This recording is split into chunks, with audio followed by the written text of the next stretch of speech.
ఒక మనిషి తప్పు చేసినప్పుడు, బాగా వినండి, ఒక మనిషి తప్పు చేసినప్పుడు అతన్ని నిందించండి, కఠినపరచబడతాడు. కఠినపరచబడతాడు. క్షమించి ప్రేమించండి,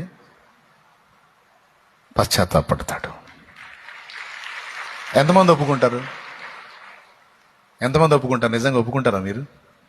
నిందించండి, మీరు నువ్వు తేడా నిందించండి, కఠినపరచబడతారు.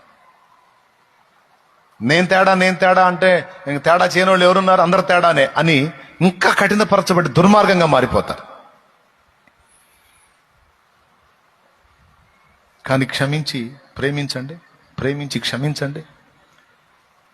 ఇగో నువ్వు తేడా పడ్డావు, చాలా పెద్ద ద్రోహమే చేశావు, అయినా నేను నిన్ను ప్రేమిస్తున్నాను అను, గుండె పగిలిపోద్ది.